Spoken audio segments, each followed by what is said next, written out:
Masih terkait OCCRV yang melakukan klarifikasi atas masuknya nama Bapak Jokowi dalam finalis Presiden terkorup di 2024. Klarifikasi yang disampaikan oleh OCCRV ternyata dia akui bahwa OCCRV tidak memiliki bukti korupsi yang dilakukan oleh Bapak Jokowi. Meskipun hal ini sebenarnya sudah digoreng oleh kaum 16% dan anak abah, khususnya Simbah Amin Rais dan Rocky Gerung. Dan akhirnya Mbah Amin Rais dan Rocky Gerung kena rujak oleh netizen karena setelah dia melakukan framing atas pemberitaan yang dikeluarkan oleh OCCRV dengan menebak dan menuduh bahwa Jokowi masuk dalam finalis 5 besar presiden terkorup di muka bumi. Sampai hari ini dua orang profesor tersebut tidak pernah melakukan klarifikasi atas pernyataannya, meskipun pada dasarnya OCCRV sudah melakukan klarifikasi bahwa Jokowi tidak termasuk dalam finalis 5 besar presiden terkorup di 2024, dan bahkan kita meyakini bahwa Bapak Jokowi bersih dari koruptor. Seperti apa komentar pedas netizen yang diungkapkan setelah melihat klarifikasi oleh OCCRV? Kita simak videonya berikut ini. Klarifikasi menohok OCCRV ini seperti yang dimuat oleh konten klarifikasi YouTube dari suara.com tanggal 2 Januari 2025. Ini dia tulisannya nih, klarifikasi menohok OCCRV setelah atau selesai dituding. Mari kita dengarkan seperti apa sih klarifikasi OCCRV menurut suara.com ini. Kita dengarkan sama-sama. Klarifikasi menohok OCCRV usai dituding tentukan tokoh korup lewat voting. Memangnya ini kontes. Soal tudingan dari berbagai pihak, OCCRV menyangkal pihaknya menentukan nominasi melalui voting. Nominasi bukan ditentukan lewat voting, juri kami meninjau riset semua nominasi. Tetapi keputusan akhir ada di tangan para juri. Ini bukan konten popularitas, tulis OCCRV dikutip dari akun X mereka pada hari Kamis tanggal 2 Januari 2025. Tahun ini, para juri memilih Bashar al-Assad dengan alasan kekacauan dan kehancuran lintas perbatasan selama beberapa generasi yang disebabkan oleh rezimnya di Timur Tengah. Imbuhnya, menurutnya OCCRV pihaknya mempertimbangkan dari sisi kerusakan global atas korupsi atau kejahatan tiap nominasi tokoh. Kami menyelidiki korupsi, kejahatan, dan dampaknya terhadap kehidupan dan demokrasi, tulis akun OCCRV. Kami mempunyai pengalaman luas dalam bekerja dengan pelapor pelanggaran serta menangani kebocoran informasi sensitif. Investigasi kami merupakan kerjasama global. Jurnalis OCCRV mengungkap korupsi, melacak aliran uang lintas batas, dan mengungkap transaksi keuangan yang rumit. Tandasnya. Ya, itu tadi konten dari YouTube yang dibuat oleh suara.com dengan judul klarifikasi menohok OCCRV selesai dituding. Ya, kalau kita perhatikan dan kalau teman-teman kalau mau ngecek sendiri ya di akun X-nya atau Twitter-nya OCCRV ini, saya tidak menemukan adanya klarifikasi yang spesifik ditujukan untuk mengcounter apa yang kita bahas di Indonesia ya. Jadi penjelasan dari OCCRV di X atau di Twitter itu formalitas, itu untuk umum. Jadi kalau suara.com bilang klarifikasi menohok, itu yang menohok apanya? Iya, terus siapa yang ditohok? Kalau bikin tajuk berita itu mau ya jangan begitu ya. Kesannya itu loh, klarifikasi menohok, yang ditohok siapa? Wong itu klarifikasi hanya penjelasan formal dari via OCCRV di akun Twitternya, tidak ditujukan kepada siapapun. Jadi ini suara.com ini tendensius ya, kayak mau manas-manasin. Kayaknya kalau nggak panas, nggak seru, nggak bakal dibaca orang atau nggak bakal ditonton orang beritanya. Terus kalau kita perhatikan redaksinya tadi, OCCRV menjelaskan bahwa tim investigasi atau juri-juri itu menyelidiki laporan, tetap ada unsur laporan. Tetap ada unsur pengaduan. Artinya bahan-bahan yang diterima itu tetap datangnya dari pelapor, dari masing-masing negara. Tidak menjawab apapun klarifikasi ini, tapi memperjelas bahwa materi yang diterima atau diinvestigasi dan diselidiki oleh OCCR berasal dari laporan, ya, laporan dari atau dari pelapor, ya, yang mengirimkan data-data mengenai siapa yang layak untuk diselidiki. Demikian tanggapan saya mengenai konten dari suara.com tanggal 2 Januari 2025. Semoga bermanfaat. Rahayu. OCCRP akhirnya melakukan klarifikasi tertanggal 3 Januari tahun 2025 lewat halaman resminya yaitu occrp.org dengan judul tulisannya yaitu Behind the Decision Indonesia, How OCCRP's Person of the Year Highlight the Fight Against Corruption.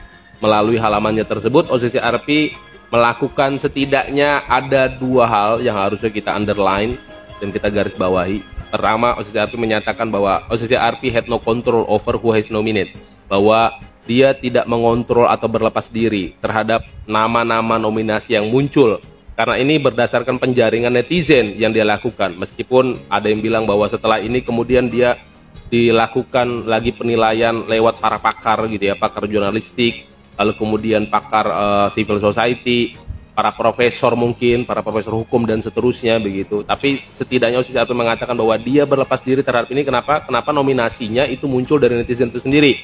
Lewat voting kah? Lewat kemudian angket kah? Kuesioner kah? Seterusnya, tapi intinya sumbernya netizen.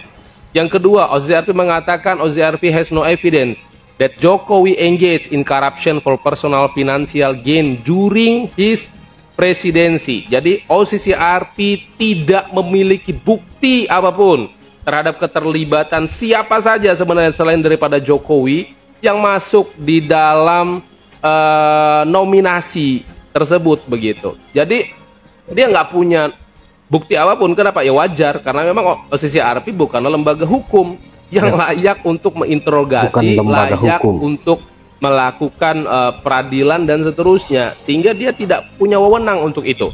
Oke? Jadi sebenarnya ini relate sebenarnya teman-teman dengan yang aku sampaikan lewat videoku terakhir kemarin, dan ini juga relate terhadap live yang aku buat kemarin, bahwa gue bilang sebagai lembaga OCCRP adalah lembaga yang sangat kredibel sebagai lembaga jurnalistik dan juga NGO, non-government organization begitu. Tetapi dia juga harus sadar diri bahwa dia bukanlah lembaga hukum yang layak menilai orang ini bersalah atau benar. Betul. Sehingga yang jadi kacau pikiran kita sebagai netizen adalah ketika kita mempercayai sebuah lembaga yang kemudian NGO menilai perkara hukum yang bahkan belum melakukan investigasi, belum melakukan pembuktian, belum melakukan yang namanya peradilan dan seterusnya. Beda cerita misalnya nih, kalau orang-orang yang masuk nominasi ini adalah orang-orang yang sudah diputuskan inkrah sebagai koruptor, sebagai orang yang memang bersalah di bagian negaranya masing-masing. Lalu kemudian dinominasi bahwa siapa nih kira-kira nih yang paling banyak korupsinya, siapa nih yang dinilai nih paling banyak kemudian keterlibatan terhadap criminal crime begitu. Mungkin ini nggak akan debat kita soal itu. Why? Karena memang sudah terbukti orang-orang ini masuk begitu. Tapi kalau kemudian pembuktiannya belum ada, lalu orang-orang ini dimasukkan ke dalam top list gitu ya, nominator dalam persoalan korupsi dan juga criminal crime ini kemudian menjadi debatable begitu. Makanya gue bilang sebagai key opinion leader, OCCRP udah berhasil. Wah, setidaknya dia berhasil dengan dua hal. Pertama, dia menyebabkan kita memiliki wawasan baru bahwa kita harus aware sebagai masyarakat demokrasi, bahwa kita harus aware sebagai netizen untuk membangun bangsa ini sebagai subjek yang kemudian juga harus watching, berhati-hati dalam persoalan korupsi. Setiap siapapun, di era siapapun, dalam pemimpinan siapapun. Gitu. Yang kedua, OCCRP sebagai key opinion leader, dia berhasil membentuk opini masyarakat, menjadi buah bibir daripada masyarakat untuk membicarakan. Ada yang pro, ada yang kontra. Masalahnya adalah yang pro terlalu yakin bahwa yang dikeluarkan OCCRP ini adalah betul-betul orang yang terlibat terhadap korupsi. Inilah kekacauan berpikir kita. Inilah kekacauan daripada sistematika berpikir kita. Yang kedua, mereka yang kemudian kontra itu sebenarnya mengambil jalan untuk kemudian dia believe it or not gitu. Dia percaya atau enggak? Oke, ini kira-kira nih orang korupsi atau enggak gitu ya. Dan harusnya kalau memang korupsi harusnya ada investigasi dong. Harus ada lembaga hukum yang membuktikan terhadap hal tersebut. Kalau dia tidak terlibat korupsi, itu juga harus dibuktikan. Jangan lupa di dalam istilah hukum ada yang disebut asas praduga tak bersalah. Setiap orang yang bahkan belum mendapatkan vonis seharusnya dia mendapatkan perlindungan dari citra negatif yang sedang menempa dirinya. Dia harus dikatakan belum bersalah sampai ada putusan yang mengatakan bahwa dia sudah bersalah. Oke?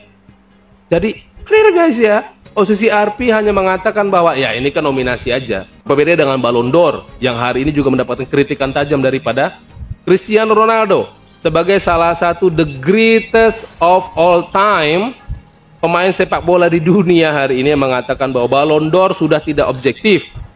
Setidaknya dalam nominasinya di tahun 2024 yang memenangkan Rodri, dia mengatakan secara statistik harusnya yang menang itu ada Vinicius Junior, bukan Rodri. Kenapa? Karena statistik membuktikan pemenang Liga Champion, lalu kemudian juga pencipta gol terbanyak di Liga Champion adalah Vinicius.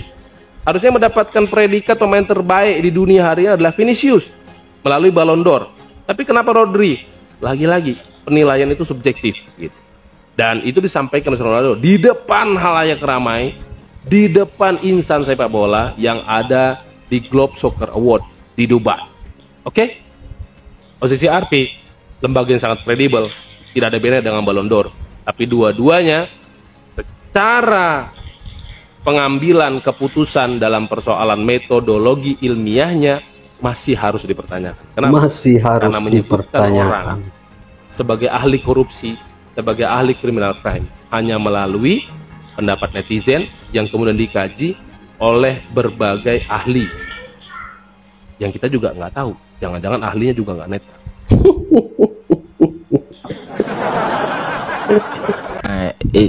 Ini parah nih.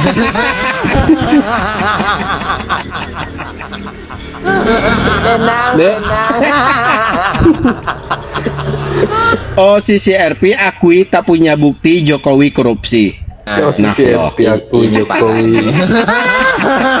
OCCRP akui tak punya Kemana bukti tuh Jokowi korupsi. Profesor dokter yang kemarin berteriak-teriak bahwa percaya banget dengan berita ini? Kemana mereka? Terus partai politik yang minta Pak Jokowi diseret ke KPK gara-gara pemberitaan OCCRP ini mana? Tenang. Udah jelas-jelas pihak OCCRP ini mendapat email dari hasil voting. Ngerti nggak kalian? Hasil voting, siapa yang memvoting? Apakah yang memvoting itu seluruh rakyat Indonesia? Tidak kan? Yang memvoting itu adalah orang-orang pembenci Pak Jokowi. Ya jelas saja hasilnya kayak gitu. Nah, dengan hasil seperti itu mereka kirim tuh lewat email ke pihak OCCRP. Ini parah nih. Pasti dengan uang, dengan beberapa nominal duit gitu. Nggak mungkin lah gratis. Mana ada yang gratis zaman sekarang. Mana ada yang gratis zaman sekarang. Nah, terus kenapa juga pemberitaannya dikeluarkan di saat pergantian tahun baru? Kalian tahu? Supaya berita ini cepat viral. Dan narasinya begini.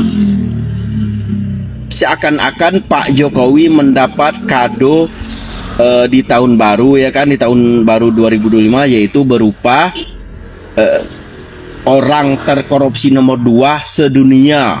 Kan gitu narasinya. Makanya dikeluarkannya di saat pergantian tahun, karena biar cepat heboh, cepat viral gitu kan. Kalau pembenci ini kan 1000 macam cara dia lakukan, ya kan. Ada aja gitu celahnya buat mereka. Ingat film Dirty Fort dulu waktu Pilpres dulu, ya kan? Ingat yang menjatuhkan Pak Jokowi itu tuh. Itu modalnya aja nggak kembali tuh film tuh.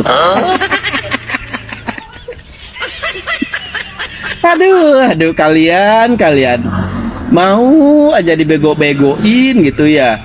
Percuma kalian tuh sekolah jauh-jauh ke luar negeri, gelar panjang-panjang, profesor, doktor, Jadi profesor. tapi nggak dokter. mampu melawan tukang kayu. Bisanya hanya menjatuhin si tukang kayu gitu kan. Ngapain kalian? Seharusnya kalian yang punya gelar profesor, doktor dan kuliahnya di luar negeri itu berpikir, ya kan, berpikirnya gini, kok tukang kayu aja bisa jadi orang nomor 1 di Indonesia? Kok saya yang sekolah ke luar negeri tinggi-tinggi terus punya gelar profesor, doktor, apalah, kok nggak bisa? Seharusnya kalian tuh mikirnya ke sana. Tapi mohon maaf, ini nggak semua profesor doktor ya, nggak semua. Saya sebut aja deh orangnya, seperti Profesor Dr. Amin Rais, Profesor kemudian Dr. Amin Profesor Rais. Dr. Rocky Gerung. Profesor Nah itu Dr. orang-orang Rocky yang Gerung. termakan dengan berita ini. Mereka tidak mendalamin dulu, ya, tidak meneliti dulu asal usulnya berita ini. Tidak main telan mentah-mentah aja. Emang susah sih Profesor kalau udah Rocky didasari itu. kebencian itu susah. Nggak ada verifikasi. Mungkin juga sebenarnya mereka udah tahu, ya kan, tapi karena kebencian mereka lupa gitu kan.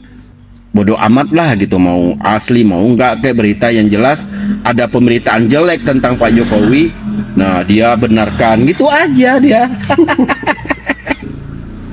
Udah jelas-jelas ya, OCCRP itu mengambil dari hasil voting, kemudian dikirimlah lewat email, kan begitu. Nah, yang memvotingnya itu apakah melibatkan seluruh rakyat Indonesia? Tidak kan? Kalau melibatkan seluruh rakyat Indonesia, hasilnya 100% nggak akan seperti itu. Berani taruhan saya, kalau emang melibatkan seluruh Saya juga rakyat berani Indonesia. taruhan, Bang. Tapi siapa yang dilibatkan? Yang dilibatkan di situ itu pembenci Pak Jokowi yang berkeliaran di aplikasi X itu. Nah, jadi kesimpulannya kita sebagai masyarakat jangan ngikut-ngikutin profesor dokter yang error yang 2 orang itulah. Profesor dokter yang error. Kalau kita, anak cucu kita kuliah nanti, kuliahnya yang benar gitu kan. Kasihan banget, udah jauh-jauh ke luar negeri menimba ilmu. Nggak taunya ilmunya tuh hanya dipakai untuk menjatuhkan seorang tukang kayu. Ya Allah, gini amat ya Allah.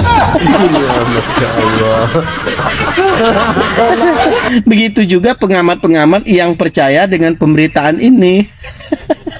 Mereka main telan mentah-mentah aja tanpa diselidiki dulu, ya kan. Nah, akhirnya pihak OCCRP sudah klarifikasi mengenai ini. Ternyata emang tidak ada hasil dari korupsi Pak Jokowi itu, tidak ada. Istilahnya tidak bisa menunjukkan bukti bahwa Pak Jokowi itu korupsi gitu. Jadi, tapi susah sih. Mereka itu kan udah nggak punya malu, urat malunya tuh udah putus gitu. Tapi mau gimana lagi? Nanti suatu saat juga seperti ini, pihak OCCRP-nya juga akan diserang sama mereka kalau kebenarannya udah terbongkar nanti. Kasihan banget ya Allah. Kacau. Bagaimana pendapat teman-teman? Saya kira cukup jelas apa yang kemudian disampaikan oleh netizen tersebut, bahwa OCCRP ternyata tidak memiliki bukti korupsi yang dilakukan oleh Bapak Jokowi. Jadi bagaimana pendapat teman-teman? Silahkan tinggalkan di kolom komentar. Demikian, wallahul muwaffiq ila aqwamit thoriq. Wassalamualaikum warahmatullahi wabarakatuh.